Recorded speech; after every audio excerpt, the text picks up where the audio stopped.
What's up, everybody? My name is Aubrey. Long time no see. Yeah, it's been a while. It's been 3 months, 3 whole months. Crazy, right?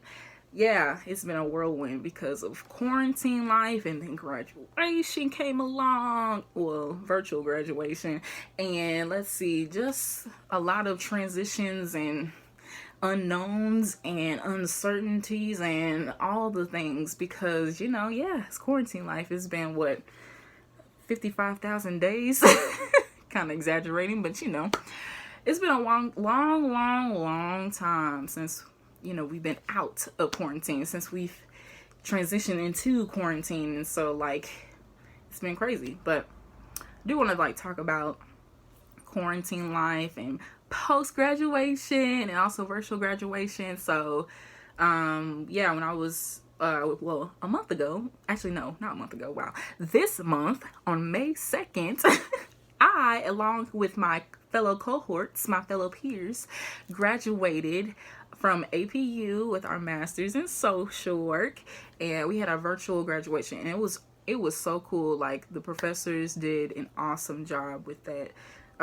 It was very emotional, very inspiring to see all of my professors come together with some very encouraging words, and it was just a wonderful virtual graduation.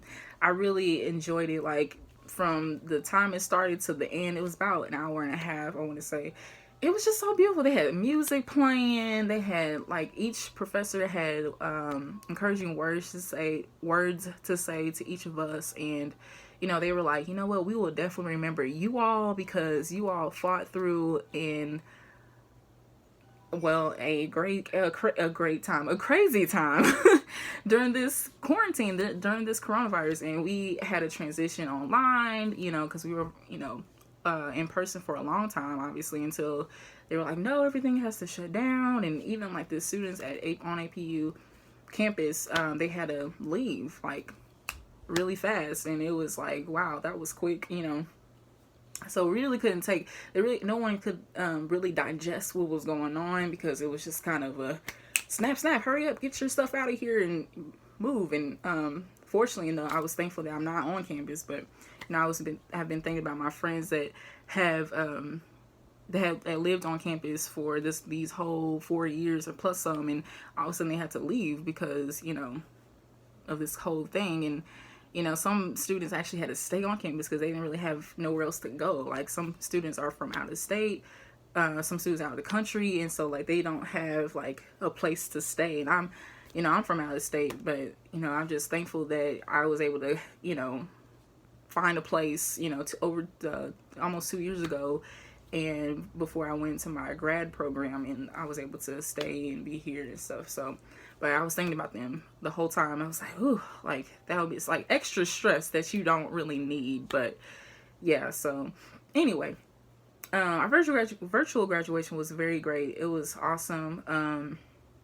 Like I said, it was very emotional. I said a few things, they had us to talk about our favorite memories, one thing that we will take from this program, and another question I can't really remember top of my head, but it was just so beautiful. I spoke about my favorite memories, and they were when we had the lockdown on campus. Everybody was scared, but we were all together and talking about how we were going to get out. Once we got out, we were going to have a little get together, and it was funny. And then also lobby days when we went to Sacramento, California last year. That was really fun, just riding the bikes and being able to advocate for these bills, and just the whole experience. It was really awesome. And then also my cohort had little celebratory parties. We had Rosia, we had for her a baby shower, and also just pizza parties, little gatherings. The party last year that we had at Celine's house, and it was really awesome. Being able to gather together as a cohort, as a family. They are now my family, and so I will always remember them, always think about them. And yeah, I could not have done this that whole program without them, because that program was hard. I had some sleepless nights and some very emotional times, just to say that, to say the least. But yeah, it was hard, but like I would never like truly, you know, forget about what they all mean to me and what the program meant to me and like what my purpose was going through that program, going through that time. And like I needed all of that, the emotions and the roller coasters and the hard times, the sleepless nights. I needed all that to be where I'm at today, which is like now I'm a social worker. Now I have my MSW behind my name, and so I'm very grateful for that. That whole experience, man. 2 years, it went by so fast. Like it was just, I already knew it was gonna go by fast, but gosh, it went by extremely fast. I was like, okay, 2 years, yeah, it's gonna go by. I thought like 4 years was gonna go by fast, but 2 years, yeah, of course, it's less time. But 4 years when I was in undergrad, it felt like it took forever. I was like, oh my gosh, I'm still in school. I just want to be out already. Like, I can't do this anymore. Like, I just want to go and not, and just graduate and just continue moving forward. But I needed all of those challenges and redirections and more redirection and more redirection in order to be where I'm at today. And yeah, I'm just thankful and grateful for that opportunity. My cohort, the friends that I've made, who you guys are, and my family, cheering me on, and most importantly, God, helping me throughout the whole thing. So I want to give my very thanks, my very appreciation to you all, my appreciation to you all for helping me get through that time. And now I got my MSW, y'all. Yes. MSW, Masters of Social Work. AMSW, Masters of Social Work. About to make a difference in this world. Okay, I don't know what I'm doing, but it's okay. I'm just dancing in the moment. Okay. Anyways, yeah. So after graduation, actually before that, I have been applying to jobs. I applied to jobs like back in October, because I'm one of those people that gotta get ahead, but not realizing that, I don't necessarily have to be ahead. I can just go with the flow sometimes, but I'm just weird like that, because, yeah, that's just who I am. I gotta have a step before I make a step. Okay. Yeah, I wanted to plan, before, I got out of school. Like, I wanted a job before I got out of school. And so, I've been applying. Like, I applied, like I said, back in October. That's when I started to apply. I mean, I started looking for jobs, like, earlier on, but I really didn't start applying until October. Like, I actually, like, did my resume, filled out stuff, and, yada, yada, yada. And I found some good jobs that I wanted to take on. I actually, like, got offered a couple jobs since then, but like I was still in school when I applied to those jobs, and so I wasn't able to actually work full time. And I was like, shoot, like, oh, okay, I can't do that right at the moment, but I'll be available after my graduation, which is in May, like all the way in May. And so I remember a couple times, like, I went to my interviews and they were like, can you work like today? And I was like, oh, maybe I can try to fit that in, but it might be part-time or just on weekends, but not full time, and maybe not right now, but sooner than later. Is that okay? And they were like, well, we need someone right now. So I was like, okay, great. Well, I guess I'll just have to wait until I'm fully graduated. I don't really have anything to do. So yeah, I would say that that's what I did. I waited, but I just kept applying because I'm just that weird. I just kept applying.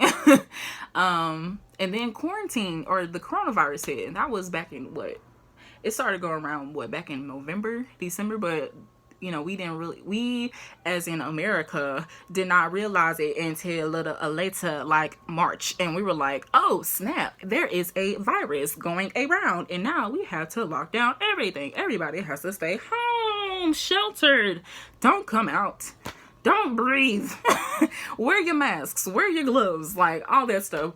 I saw the whole, just toilet paper, hoarding everything, like, what? what? Where did this come from? China. Okay, China. All right. Well, we can be smart. We can be we got education in us, right? We can do this. It's okay. It's not the end of the world. But then that's when death rates start to go up, and people starting to freak out even more, and fear and this and that, and we were like, oh, this economy is about to explode. So, well, yeah, that's when the opportunity of trying to apply for jobs, kind of became less and less and less and less and less, because like I wasn't, they weren't recruiting anybody. So it was like, oh well, I was thinking like, well, it's not gonna hit me, because I'm like, I'm an essential worker, I'm a social worker, so therefore I'm essential, and I help people with their problems, and I try to give therapy, and I try to give interventions, but I didn't get a job yet, so, which is okay. And I say it's okay because I'm a little weird, y'all, sorry. Because it's, it's okay. Like, I at first got frustrated because I'm like, shoot, man, like, I really need a job. I need to get some moolah. I need to make it rain. But, that's okay. Like, it's a frustrating time. It has impacted us all in one way or another. And, financially, it has impacted all of us. I would say, like, economically, I know my words. And so, yeah, I was just like, dang, like, it's gonna affect me too, because now I can't really apply for jobs. Now I can't be recruited to the jobs that I want. And I got very discouraged. I got very, like, sad and, like, a little bit depressed. Like, it was like some dark days. I was just like, man, like, I need a job. I need a job. Like, I need to get a job. I need cash flow. I need to feed myself. I need to get gas. I need, and not realizing that it's okay to not know. It's okay to not have a job. I mean, it's not the end of the world. I mean, yes, you do need a job. Don't get me wrong. Don't get it twisted. It's good. It's very great to have a job. Okay. But I'm just saying, like, as far as, like, not knowing what's next. So when I graduated, I didn't know what's coming up next. Like I said, I had been applying, and I didn't realize where I was going to go, if I was going to go back home to Kansas City, Missouri, or was I going to stay here to Azusa, California. I was having those dilemmas too in my mind, and I'm like, well, it kind of depends on where I work. So it's like, if I get a job back at home, well, I'm going to go back home. If I get a job here, I'm going to stay here. But it was just kind of like, I don't know. Well, can I even get a job? Are they recruiting right now? Are they training up peeps? Who knows? And well, I'm kind of stuck, I feel like. So now I'm just like, you know what? I'm just going to keep doing my best with applying. I know, like, they're at least California, Los Angeles County, they're trying to open up soon in July. So fingers crossed that, people will start to recruit, again, and train people and hire people. Please. I need a job. So, with my light skin self. Anyway. So yeah, it's okay to not, have a plan. It's okay to not have a plan, especially when you graduate from a college, community college, whatever, or high school, or whatever they may look like. It's okay to not know where you're gonna go next. That's actually, how strange it may sound, it's the beauty of it. It's the beauty of it all, actually. Like, not knowing the future, the uncertainty of everything, like, it's beautiful in a way. I mean, it sounds crazy, because I was like, what? You think that's beautiful, to not know what I'm gonna do? Excuse me, I'm getting a little ghetto. But anyway. It's been a minute, y'all, since I've been on here, and I'm like, wow, I'm getting all my personalities out. It's great. Okay. Anyway, I got several, if y'all didn't know that. Okay. Several personalities on the phone. Okay. Yeah, so it's okay to not know the next step. Like, it's hard to kind of, like, soak that in and, like, take that in, but it's a beautiful thing to not know what's next. And, usually for me, I probably have said this in past videos, I usually do know what's next. I do usually like prepare myself for a job. You know, like right now, if I was going back to school in the fall, I'll be back home, already have a job set out, plan, bam. Like that's how I was. Like I said before earlier in the video too. Like, you know, I'm like very structured that way. I have to know what I have to do. Like that's me.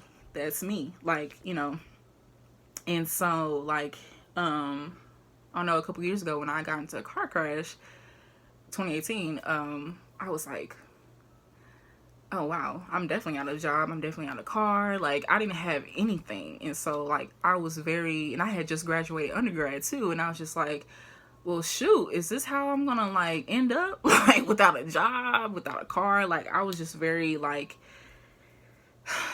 irritated, you know, with that. And I even had a little temper tantrum at what, 22 years old? That's crazy. 22, come on, you're supposed to be an adult. Like come on now, come on, get a grip. But you know, I had a minor temper tantrum, and you know, I threw a fit because I was like, I don't have a job, I don't have a car. Like I need it's all about me, myself, and I need stuff. Like, you know, and I even did that this year too. After I graduated, I'm like, I need a job, I need one. You know, like I said, don't get me wrong, it's good to have a job, but you know, if you just graduated from college, congratulations. You know, if you just graduate from high school, congratulations. Class of 2020, you made it. Good for you. Encouraging you to keep pushing forward, but just know that it's okay to not know what's next.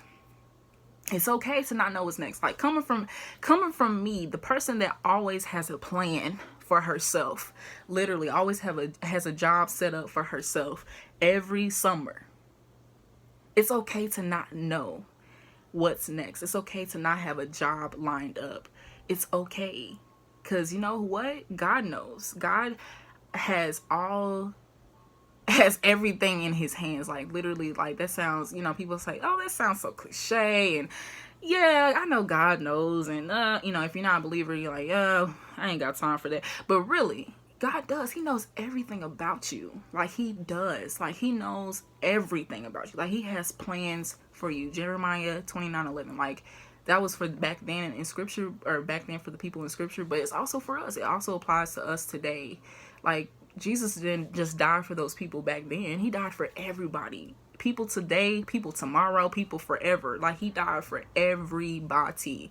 Like everybody that will ever be born, he died for all of them. And that's crazy to like fathom, but it's so true.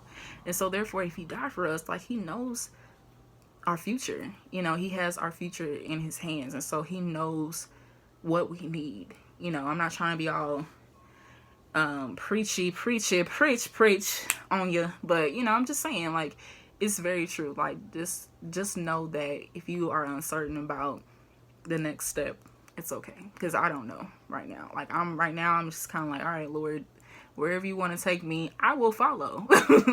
I will follow. Like if I don't have a job tomorrow, that's okay. If I don't have a job next week, that's okay. You know what I mean? Like I'm hoping soon, but that's okay. You know, I'm just being real, and that's okay too, to like let out your frustrations to God. Like it's okay to like let God know that you're frustrated. Like, hey, Lord, you know what? I'm frustrated that I don't have a job. Like, God, I'm frustrated that, you know, this is not going the way I want it to go. And, you know, you can say that to God, but obviously respectfully. But you can say that to God and let him know that you're frustrated and that you're upset, that you want these things to happen, that you want this job, that you want whatever. You know, you can tell him your frustrations, your emotions, but knowing that he will listen to you, first of all, but knowing that he has everything planned for you, that's the ultimate thing that you need to know. Everything is already set in stone in our lives, so we just have to follow. You know, we might not know, but he definitely knows. So we just have to follow him, listen to his words. If you don't know how to listen, that's probably the next thing I'll talk about, how to listen to God's voice. Like, we should know God's voice from the devil's voice. Like, if it's the devil's voice, we know that he's trying to hurt us and turn us astray, turn us away from God. You know, God is not that. That's not God's voice. God's voice is coming to him, leading not leading, coming to him, basically saying that, oh, I want you to do this, I want you to give to your brother, I want to give to your sister, love each other. That's God's voice. If God is not saying those things, that's not God's voice. That's the devil's voice, or that's man's voice. That's not God's voice. God's voice is patient and love and kindness and gentleness, the fruits of the spirit. And so, that's what we should teach our minds and our ears, that this is God's voice and this is not, or this is, whatever the case may be. So anyway, all that to say is that God has plans for our lives. He has a plan for my life, and I know it's going to be beautiful. I just need to be obedient to his word. It's hard, y'all. It is hard. I'm not saying it's easy. It's hard. It's hard out in these corona streets, as my pastor Anthony says. And Anthony Powell from RLC Redeemed Light Church. Hey, no, I was kidding. Anyway, no, but for real though, corona streets, it's hard. It's hard. Every day can be hard, but if we allow God to orchestrate our lives, and we acknowledge that he is God, and that, we acknowledge that he has a future for us, we good. We good, y'all. We good, y'all. Anyway, stop being so weird, but I just want to leave y'all with that encouragement, because that's what I need to sometimes. Like, I know I was talking about quarantine, like, but I'll have like a video talking about what I've been doing during quarantine, and like how I truly feel about quarantine. We gonna get into it, y'all. We gonna get into it. But I just want to let y'all know that, God's got y'all. You good. Just stay on the right track, and it's good. It's okay. Like, just relax, breathe. Just knowing that you can breathe, like, wow, that's powerful in itself. Because many people have died during this coronavirus, and like, man, I during this coronavirus, I have not taken my life for granted. Like, I've been like, you know what? I'm just thankful I'm here. I'm just thankful I can just breathe out of my nostrils. That was weird. And I can talk, I can see, I can hear, I can move my hands, my joints, my limbs. I'm thankful for that. Like, even if I don't know what's coming tomorrow, I'm thankful for today. I'm thankful for right now. So just to leave y'all with that. And like I said, next video, we're talking about quarantine life, the real deal. No, I'm joking. Yeah. And then also, like, maybe dreams and stuff too. Like, y'all have dreams for yourself, just keep that in your minds. Like, write it down. But if it's more important than God, then that's not okay. But if you love God more than your dreams, you'll be okay. That's a quote. That's not my quote. It's somebody else's quote, y'all. But that's deep. You know what I'm saying? That's deep. That's deep. Okay, stop. Anyways, y'all have a great Memorial Day, and adios, amigos. Hey, get it. Ain't no music on, but I like to dance. Y'all gotta be happy. Okay, yeah, get it. Okay, so bye, y'all.